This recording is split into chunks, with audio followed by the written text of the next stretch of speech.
6 years later, anti-science Christian nationalists like Senator Rand Paul are still trying to make Dr. Anthony Fauci's life a living hell by falsely blaming him for the COVID pandemic. Trump's Religious Liberty Commission was sued for lack of diversity, and of course a Trump judge redefined diversity to dismiss the suit. And establishment Democrats hate progressives, and the pearl clutching is boiled down to repeating GOP talking points.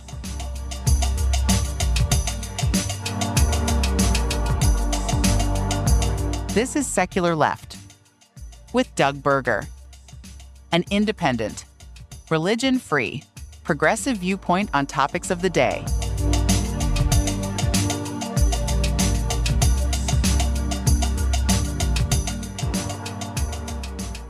If you follow the news at all, you are probably aware that in the last week of July, the Senate Homeland Security and Governmental Affairs Committee was having a hearing, and they had subpoenaed Dr. Anthony Fauci. And Dr. Anthony Fauci was the head of the National Institutes of Health, and he was the COVID czar during the pandemic. He led the response to the pandemic and advised President Trump at the time. He appeared often on TV talking about it. Well, the conservatives in this country, the extreme conservatives, like the people like Rand Paul, who is the chair of this committee that was interrogating Dr. Fauci the other day, they don't believe that the pandemic was a thing. They think it was a hoax, that it was a setup, that Fauci was involved, and that he needed to be prosecuted. And they have been making these threats since the pandemic, since Fauci retired from government service. They've been accusing him of nefarious things, and that they were going to prosecute him and send him to prison for ruining this country. And they also accused him of killing people with the pandemic. The major claim that they make is that his agency, the National Institutes of Health, funded a gain of use for the COVID-19 virus, which means that they accused him of paying to have it developed, to weaponize it, to use it for nefarious reasons. And they believe that it escaped the lab in China. And so they want to blame him for the pandemic and all the resulting chaos and upheaval, saying that he intentionally set it off or he was an accessory to setting it off. Okay. Now, I'm not going to get into the politics because that's beyond the scope of this podcast, insofar as it is a political issue. Science has been politicized in the last decade, 2 decades. Ever since the conservatives started getting more assertive in the legislative branches around the country, they've been pretty much anti-science. They don't believe the science. They believe in their own research, or they only believe in science that agrees with their political agenda. And we see that here in Ohio, where the state legislature banned gender-affirming care because, in spite of the scientific consensus and the advice of the major medical associations and the hospitals in Ohio that said otherwise, they claimed that gender-affirming care was harming children and they needed to ban it. That's just one example. Another example is they're wanting to ban abortion for women, claiming that it harms women. Not only that is a claim that it harms women, but that they're murdering babies. We see that with the head of the Health and Human Services, Robert Kennedy Jr., and his anti-vaccine crusade. We also see the anti-science in the conservative movement with the people that are called the Maha movement, Make America Healthy Again. And a lot of the influencers, our social media influencers, aren't doctors. They're not scientists. They make wild accusations, wild claims about the food system and about chemicals. And usually it's because they want to sell their snake oil. You know, that's usually how these things work. They say you're poisoning your body with this X thing, and how you can get rid of it is take my elixir. And so people spend millions of dollars, and it's on. There's TV commercials with stuff like this, snake oil stuff. I had a friend of mine that used to work for the Center for Inquiry, Nick Little. He's a lawyer, and they sued Walmart and CVS for marketing these woo medications in their pharmacy departments. You know, putting it on the same shelf with actual medication that works. And this was stuff that was highly diluted. The benefits were suspect at best if it didn't make you sick. And there's a lot of stuff that's on TV today, TV commercials for this medicine, this snake oil that they're trying to sell. And if you watch these commercials closely at the end, they always have it at the end, down at the bottom of the screen in small text, so you can barely read it. It says, the medical claims made in this ad have not been reviewed or approved by the Federal Drug Administration. And so that is a red flag right there. And so that should tell you that if the claims have not been proven, then they're BS. They're just total BS, and they should not be believable. And I'll throw a link or two in the show notes about some of the snake oil stuff, like the lawsuit with Walmart and CVS. I'll try to find some previous articles about that. So this is what Dr. Fauci came into when he showed up for this hearing, so that they could try to rake him over the coals. And basically, at the end of President Biden's administration in 2024, President Biden issued a preemptive pardon to Dr. Fauci because there was not rumors, but there was actual public statements by people like Rand Paul and other extreme Republicans that they were going to prosecute Dr. Fauci when they got control of the White House and the Congress and everything, and that they were going to put him in prison. And so President Biden did a preemptive pardon for Dr. Fauci, but that doesn't cover anything after he left public service.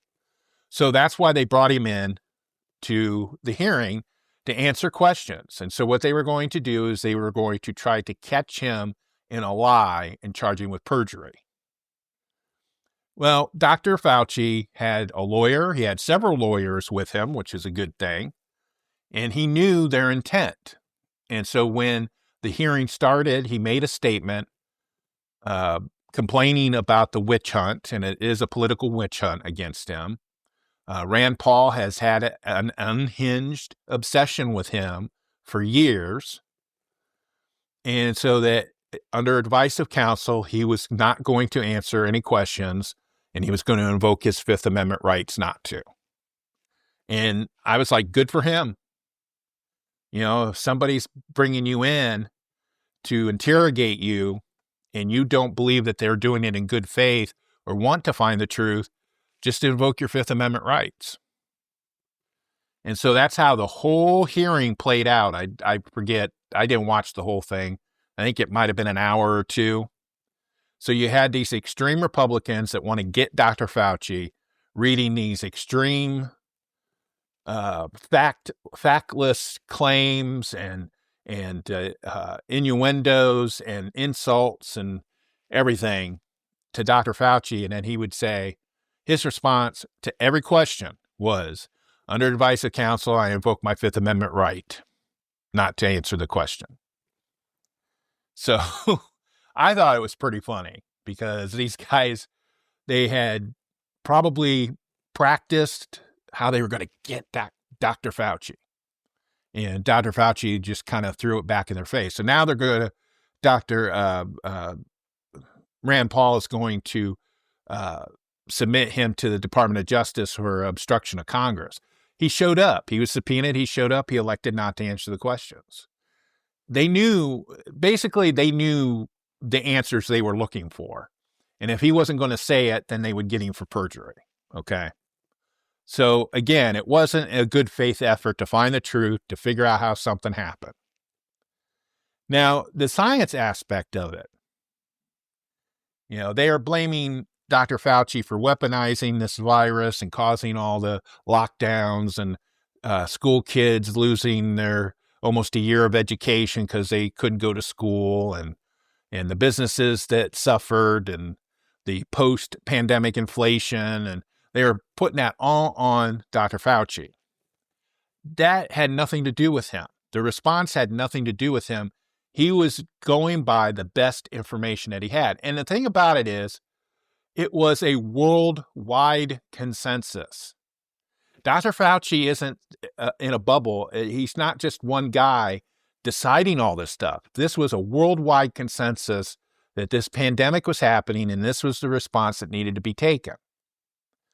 And one of the senators, I forget who it was, actually admitted it might have been Senator Paul, 15 million people died worldwide due to the COVID-19 virus.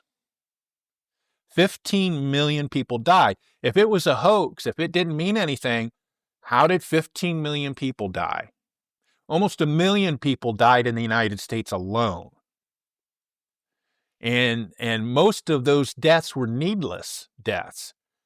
Most of those deaths were besides the vulnerable people, like the immune compromised people, elderly people, drug users, things like that. Those people were susceptible to, if they got it, they would possibly die.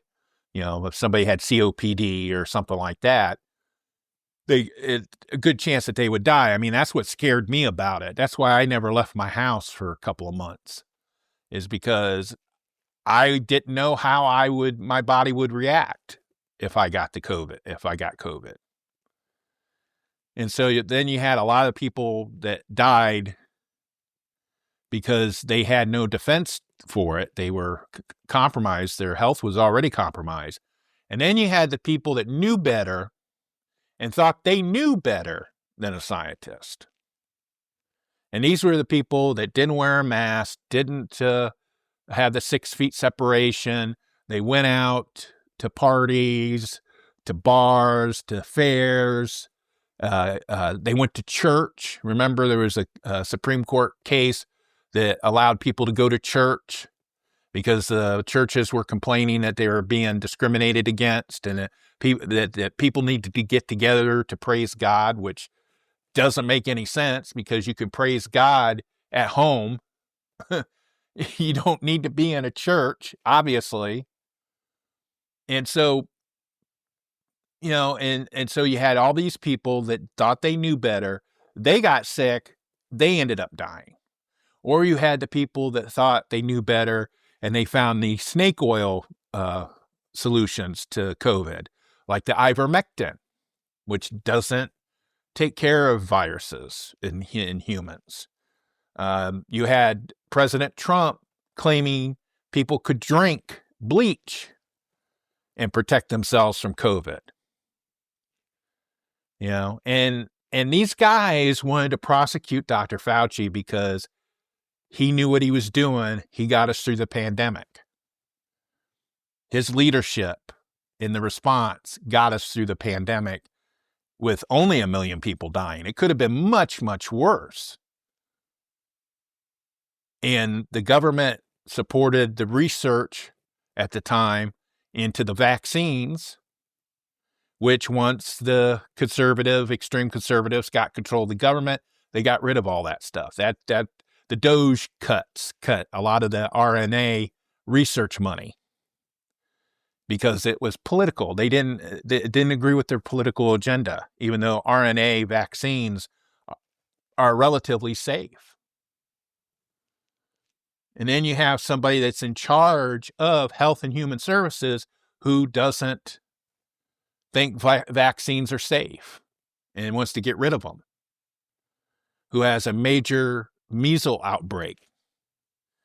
Then you have these scientific behemoths in charge of the Department of Agriculture, and you have diarrhea lettuce.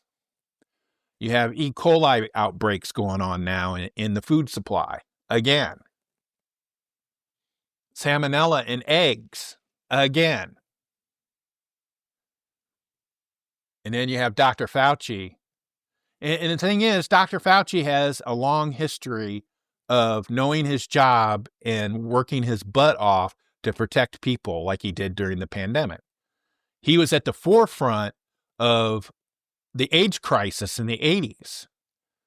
And the thing is, like most people at that time, he thought it was a gay plague, and he didn't take it seriously until he talked to people who had it and looked at the evidence and saw this is something that's major. We need to deal with it. And he started dealing with it. He was one of the lead scientists on trying to find a way to stop the AIDS crisis. Even though he had little to no support from the government. President Ronald Reagan at the time thought it was a gay plague and ignored it for many, many years. But we had Dr. Fauci. So when I heard that they were having this hearing, knowing who was involved, it made me mad. It made me angry.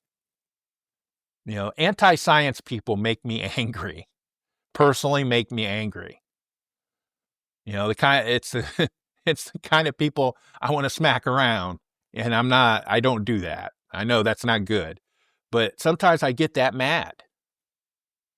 Now, what I'm not talking about is scientism. The undue acceptance of science. I'm not saying that at all. Science has been wrong in the past, and we know that. We have proof of that. The eugenics movement was wrong.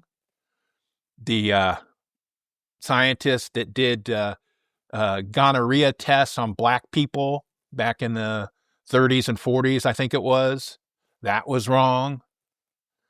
There's been quite a bit of stuff going on. Dr. Mengele, the Nazi doctor that was doing experiments on prisoners, that was wrong. So I'm not saying that we can never criticize science or take a critical look at it. We should. And as somebody online recently said, that scientists have at least two major things about them.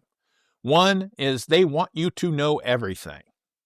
They want to give you all the information about something, whatever it is. They aren't trying to hide anything. You get a lot of these Maha influencers saying that scientists don't want you to know this thing works or whatever. Scientists, credible scientists, ethical scientists are not like that. They want you to know everything. The second major point with scientists is they love telling other scientists that they're wrong. And that's the scientific method. What you do is somebody makes a claim, other scientists try to replicate that claim and the conclusion. If they can't, then they tell that scientist, you're wrong. They love doing that.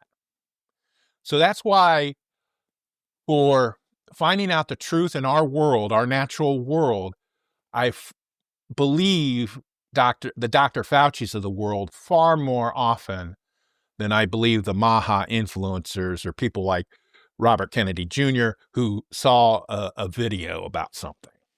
Or ChatGTP, that's the big thing nowadays, is people put it in ChatGTP and got the information.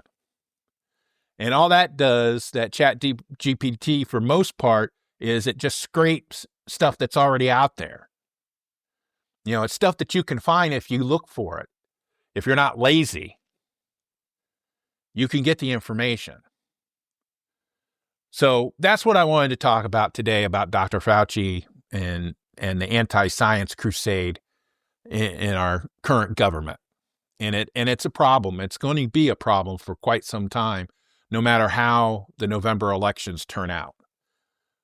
And so I can't tell you specifically who to vote for, but I can tell you that I would not vote for somebody who did not trust science, who was anti-science. I would not vote for somebody who believes that Dr. Fauci should be in prison, because that person does not have my well-being in mind. They have a political agenda that doesn't match my health and well-being, and that's a problem.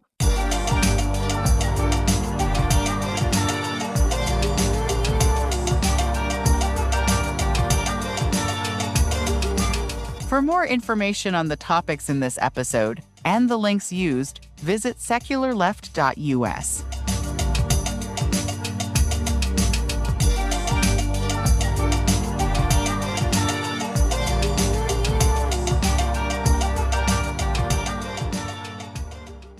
If we remember right, back in 2025, President Trump formed this blue ribbon panel to examine religious liberty in the United States. And basically what it was the Religious Liberty Commission. It was put under the Department of Justice. The chairperson was Dan Patrick, who is the Lieutenant Governor of Texas. And the vice chairperson was Ben Carson. And it included a wide range of Catholics and Christians, evangelicals, and a token Jewish person. And they were going to examine the religious persecution done in the name of the government in this country. And they ended up putting out a report. They finished their work. They put out a report that said that religious people have gotten the short end of the stick in the United States over the last few years, and that separation of church and state was the problem, and that needs to go away, et cetera, et cetera. We all knew that. What was interesting about this commission was that it didn't include any other religions. It didn't include Buddhists. It didn't include Rastafarians. It didn't even include atheists. And basically, it turned into a bitch session where Christians would come in and complain that they weren't allowed to force their religion on somebody, and they were very, very upset about that.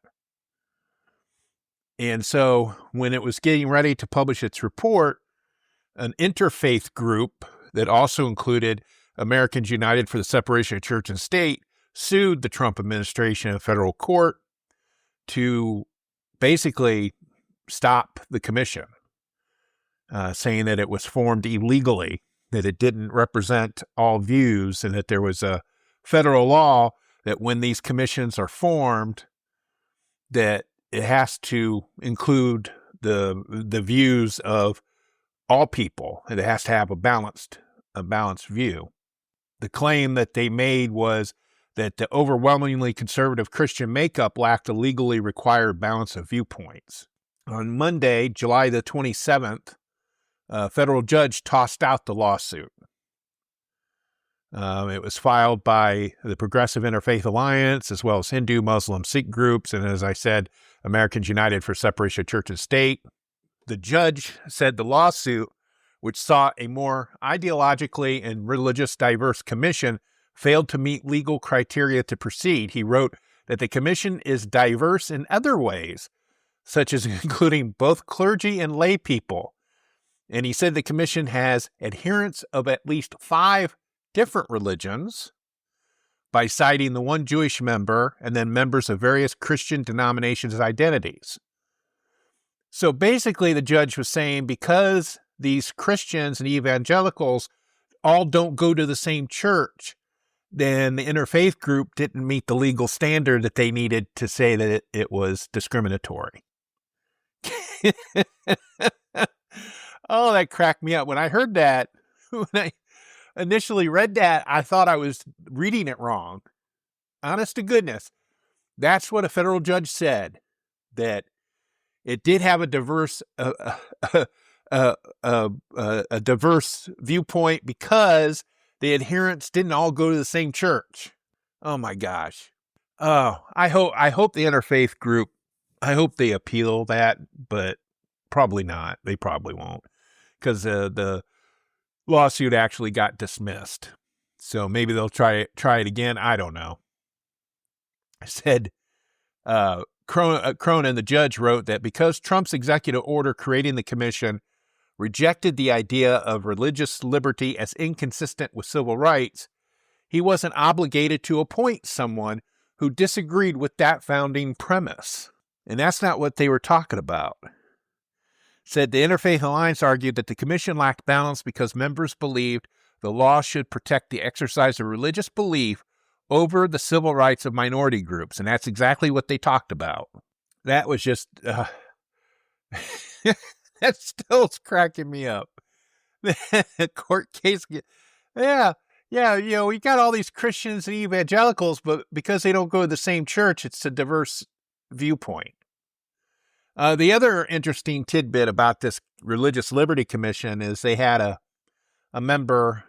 Yeah, her name was Carrie Prejean Bowler. She was a former beauty pageant participant who got in trouble at that time for being a religious conservative. She's a Catholic.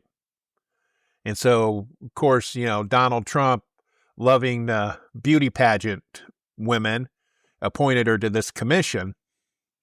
And she got kicked off. She got kicked off back in March. She got removed from the commission because she was anti-Semitic. Turned out she was anti-Semitic. And so they had a committee hearing where they were hearing from students and other people in colleges who claimed that the colleges weren't protecting students from anti-Semitism. And Carrie Prejean Bowler disputed the fact that there was any anti-Semitism going on.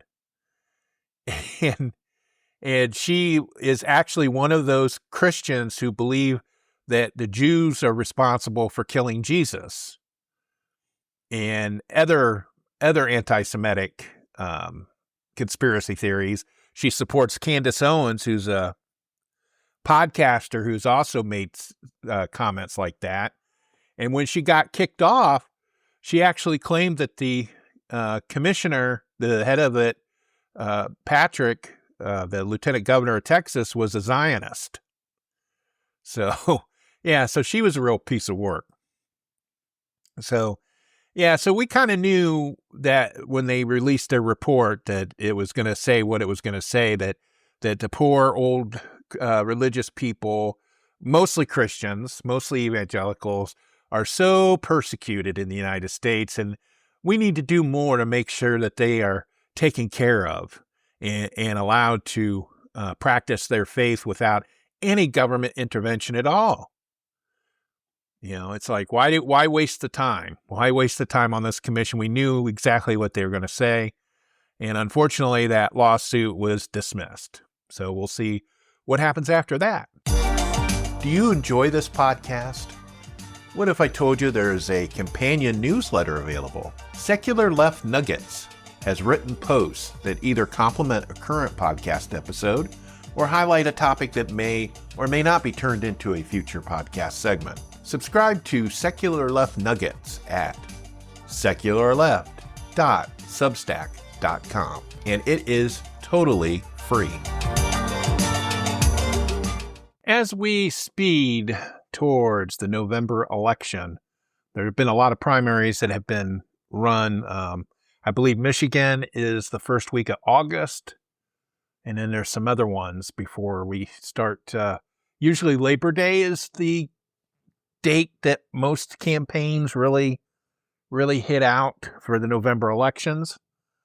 And one of the election stories that's been brewing for the past, over the summer, the spring and the summer, is that according to establishment Democrats and Trump, communists are taking over the Democratic Party. Basically, what they are complaining about is that some of these candidates that have been winning in certain districts are either members of or endorsed by the Democratic Socialists of America. And there are a lot of the political class, establishment class, that is not happy about that. And we know why they're not happy about it. The Democratic Party, as a party, has gotten low marks. They're not as low as the GOP. They're not as low as Trump, but people don't hold them in high esteem. One of the reasons is people don't believe that the Democrats are fighting for them against Trump. And some of them aren't. Chuck Schumer isn't. There's more things that they could be doing to try to block what Trump does, but all they do is they send strongly worded letters or they do press conferences. And that's about it. So they've been endorsing the Democrats, the establishment Democrats have been endorsing middle of the road centrist Democrats for office. Meanwhile, some of those districts are getting challenges in the primaries by either progressives or those that are affiliated with the Democratic Socialists. Zoran Mondani, the mayor of New York City, endorsed 3 candidates for congressional districts in New York, and they all 3 beat establishment Dems for their primaries, so they get to move on to November. And when that happened, you thought that the world had fallen apart. And so there's been a concerted effort for the last few weeks now, going into the summer, of chastising and trying to diminish the work of the DSA in winning those elections. Now, this is something you need to understand. These are people who campaigned for these spots. They filed the paperwork. They knocked on the doors. They visited voters. They told them who they were. People knew what policies they supported. And these voters still voted for them and selected them to be the nominee. The voters selected them to be the nominee. It wasn't some backroom, cigar smoke-filled room, which most establishment Democrats would love for that to happen, because they like to have a thumb on the scale and decide who gets to run and who doesn't. But the voters chose those people. And so what I want to do is the freak out. The freak out, like I said, is across the board in the political class. And so I'm going to play some clips here, some audio clips. I have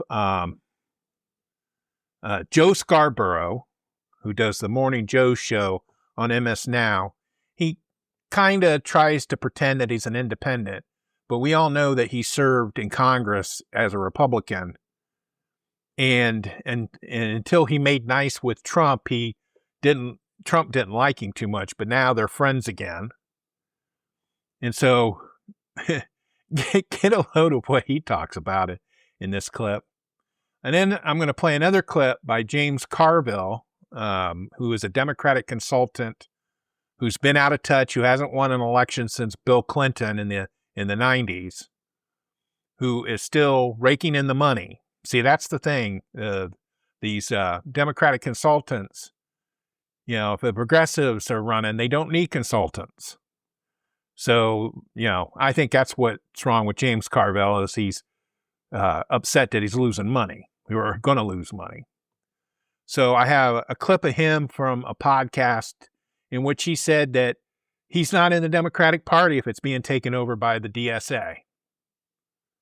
And then he complained about one of the candidates in New York. He got the name wrong, but he complained about one of the candidates who was against, he said interracial marriage. He got that wrong. He was even reading it from the New York Times, and he still got it wrong. And so I wanted to play that, listen to that, and then we'll come back and talk about it more. Okay, so we're going to put up on the screen a few of the things that are part of your platform, and I want to ask you, just give me sort of a true or false on these. Abolish the Senate. True. Okay, replace the presidency and Supreme Court as we now know them. Yep. Abolish ICE. Absolutely. Abolish borders and give amnesty to anyone currently in the U.S. illegally. As a long-term plan, yep. Remember how the Democrats pushed back against the lawlessness of January 6th and the attempt to overthrow the election? How they rose up and fought back against Americans and immigrants being gunned down in American streets, and they did it to defend the basic American values and the Constitution. And as far as defense goes, JFK promised America would pay any price, bear any burden to assure the survival and the success of liberty. LBJ passed the most sweeping civil rights legislation in history. That's a party worth fighting for. Bill Clinton balanced the budget 4 years in a row. Nobody's done that in over 100 years. And Barack Obama, he created the Affordable Care Act and expanded health care coverage to record levels. You know, he added 20 million Americans to the insured rolls. And Joe Biden fought back against the corrupt anti-democracy forces that still infect Donald Trump's Republican Party. But being that party defends democracy, also demands condemning a party that calls to abolish the U.S. Senate, the House, the presidency, and the Supreme Court. Wants to release murderers and rapists from jail. I mean, one candidate was asked by the New York Times 3 times, do you support letting murderers out of jail? She wouldn't even answer. A party that zeroes out spending on defending America's borders, defending America overseas, defending America at home, takes police officers out of our children's schools and off our streets, and erases America's borders? Come on. Democrats have always believed you can love your country while pushing it toward being that more perfect union. And you can do that without wanting to burn it to the ground. If Democrats want to make America more affordable, more fair, and more free, and I think they do, they better speak truth to its most extreme base, or they're going to let a small faction of radicals drive more people toward Donald Trump. Mr. Valiant, the New York Times reported, and I have the quote right here, I'll get to it. She is against, passed off all her views. She has attacked interracial relationships in the American flag. Lady, I ain't in the same party as you. I'm sorry. I just not. And I actually do think it's time for Democrats to talk the S word, schism. I really do. Everybody's always said, no, we're coalition, we're big tent. And there's just some shit that I can't be in the same tent with. And we talk about what Madame was 3 for 3 last night in Manhattan. They call it the Commie Corridor. Fine. Jason Crow's service pack, vote bets, 10 for 11. You wouldn't know Jason Crow exists. Okay, no, you wouldn't. You wouldn't know. You wouldn't know Bill Sandberg exists. You wouldn't know. I want to be very specific. I understand the free press for being here because if they nominated David Duke or something like that, we'd be the same way. I understand all that. To the extent I understand the Times, because they are the New York Times, so they have to cover. They are the hometown newspaper. But the idea that we must neglect everything else that's going on, all of these other primaries, all the recruits Jason has, all huge, phenomenal successes we've had, and declare that the party is now under the control of the Democratic Socialist of New York City is insane. But in understand, these people do not like Democrats. Not only are they not Democrats, they wish Democrats poorly. So I just cannot. Maybe there's a way that you can say to, I guess Mandami is the leader of it, is, you insist that, try to insist that the people that run under your banner run as a Democratic Socialist and don't use the Democratic Party as your guideline, and let's negotiate the terms of a schism here. Maybe we can part under some kind of advantageous terms for both of us. But I'm done. I'm not in that fucking political party. I am totally comfortable in a political party that spends time questioning the policies of the government of Israel. In fact, I'm enthusiastic about that. I don't want to be in a political party that denies the right of the state of Israel to exist. That's just not. I just can't do that. I'm sorry. It's just not doable. They are a great gift to Donald Trump. So basically, the Morning Joe and the Carvel clip ends with that this is a perfect gift for Donald Trump to win the midterms.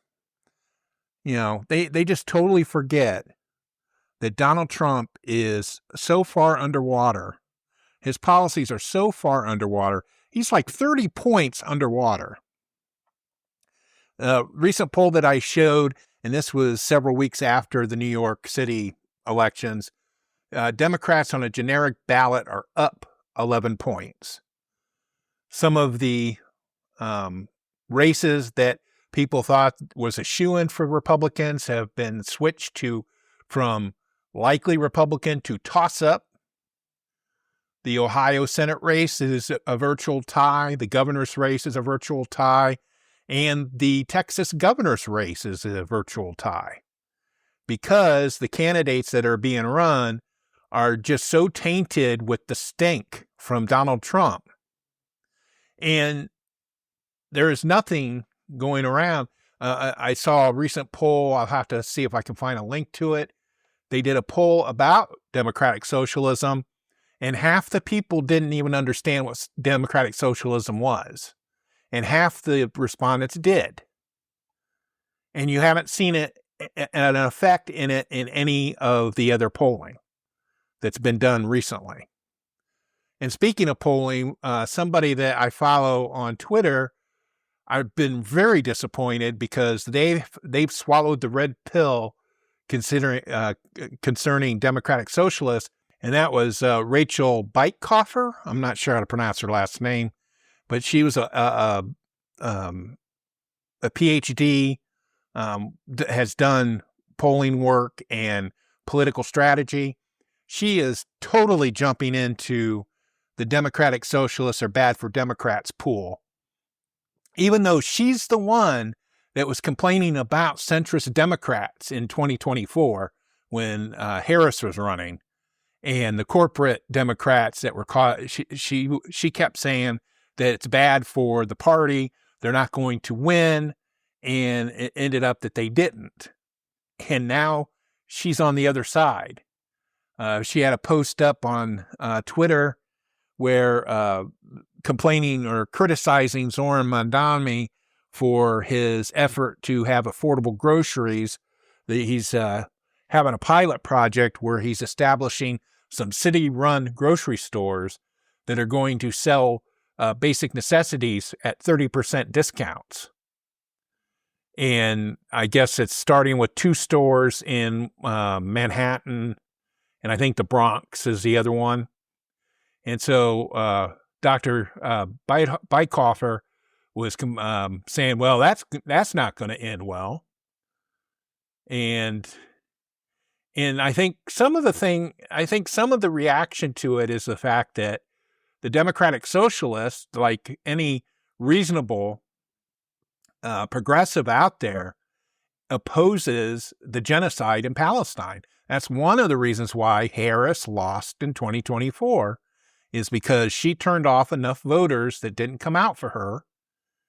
And being that it was going to be a close race, Trump won because people were pissed off that Harris wasn't trying to get on that bandwagon about stopping the genocide. And so, like I said, the Carvel was talking in his clip about Democratic Socialists saying that Israel didn't have a right to exist. Nobody said that. There might be some really far left Democratic Socialists that may have said that, but no rational person on that side of the aisle believes that. Just like when he was complaining about that candidate being against interracial dating, she was opposed to interracial dating because she didn't like how black men were dating white women. And that is a common concern in the black community. I've heard that before, where some black women complain that the black men don't come to their community to look for mates, that they date these white women, trying to, I guess, raise their stature. I don't know. And so that is a valid complaint in that community. That doesn't mean that this candidate is against interracial dating or opposes it or wants to make a law about it. And the other thing, too, is, these were big elections in big areas that get a lot of media coverage. But you can be a progressive, even be a member of the DSA in a rural area, and nobody's going to really care. I mean, they have progressives running all the time in Minnesota and Wisconsin for various offices. And so just because these people have these things like that clip with the Morning Joe clip where a member of the DSA was talking on, I think that was Fox News, saying they were going to do away with the Senate and they were going to do away with the military and things like that. There are real concerns that we are spending too much money on the military. It's that whole thing when they were talking about defunding the police and how the conservatives took it to the extreme, that somebody said that they wanted to defund the police means that you want to get rid of the cops. And that was not the case. It always meant that you wanted to take some of that money, all that money you're spending on police, and redirect some of that into social service programs to try to interrupt any potential violence or any potential criminal activity before it becomes activity that the police have to react to. Because again, the police are reactionary.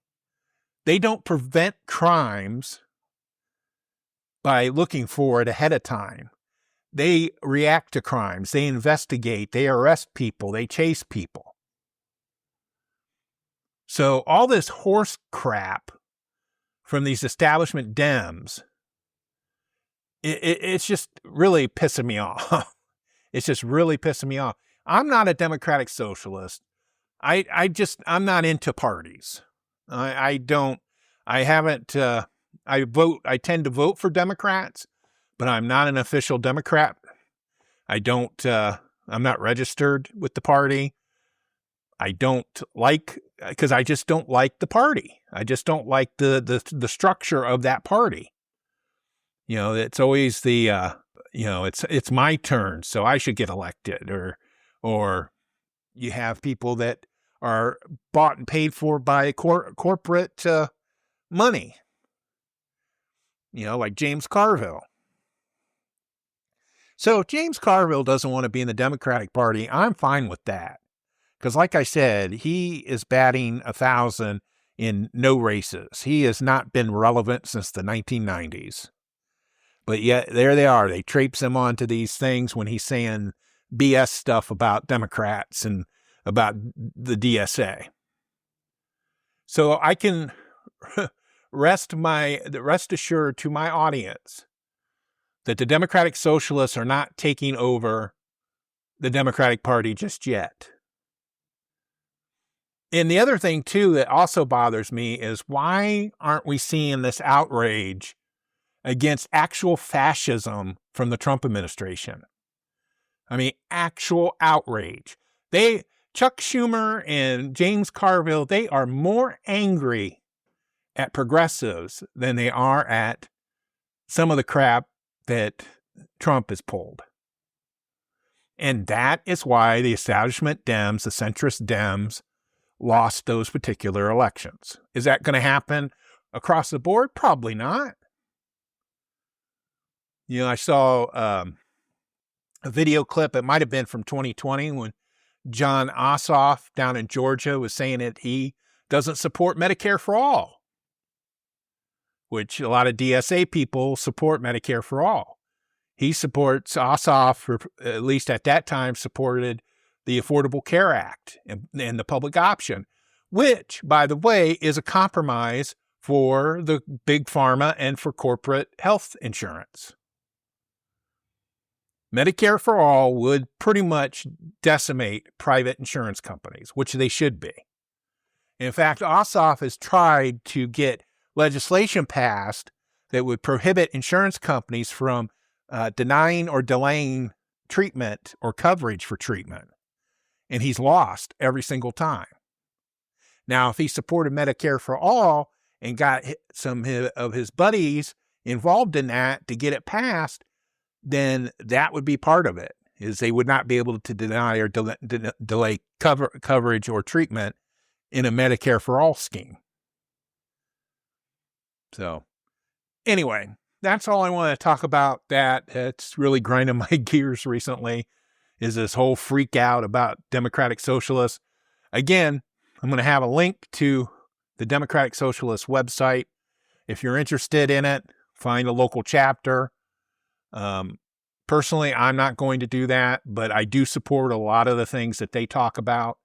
And there's a lot of voters out there that are struggling, that are having problems, and they're looking to that.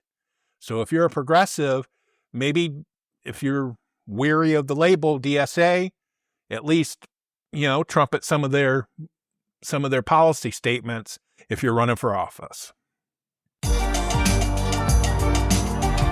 Thank you for listening.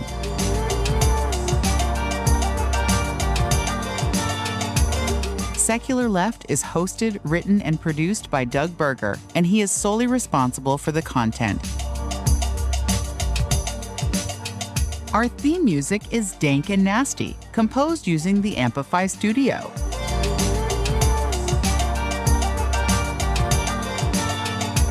For more information on the topics in this episode and the links used, visit secularleft.us.